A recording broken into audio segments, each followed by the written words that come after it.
Bus കയറി ഇങ്ങോട്ട് വന്നു. ഓട്ടോറിക്ഷ കയറി. ഗൈസ് ട്രെയിൻ വരണ്ട്. ഗൈസ് നല്ല തിരക്കായിരുന്നു, കാരണം ബ്ലോക്ക് ഉണ്ടായി ബസ്സിന്. അതുകൊണ്ട് ഇച്ചിരി ലേറ്റായി. അപ്പോൾ പിന്നെ ഓട്ടോറിക്ഷയ്ക്ക് ഒന്നും വ്ളോഗ് എടുക്കാൻ പറ്റില്ല. Sorry guys. ഒരു കുഞ്ഞു വ്ളോഗായിട്ട് പ്രതീക്ഷിച്ചാൽ മതി. മിക്കവാറും ട്രെയിൻ ഫുള്ളായിരിക്കും. എന്തൊരു ആൾക്കാരാണെന്നറിയും. മിക്കവാറും വ്ളോഗ് എടുക്കാൻ പറ്റൂല. ഇതൊരു ട്രെയിൻ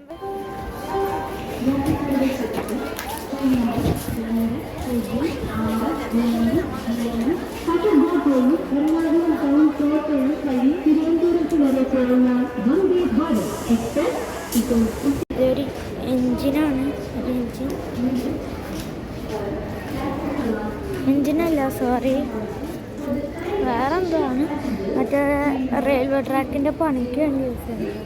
ഗൈസ് അങ്ങനെ വീട്ടിലെത്തി. വയനാട്ടിൽ നിന്ന് ട്രെയിനിന് വന്നു. Like, share and subscribe. Bye bye.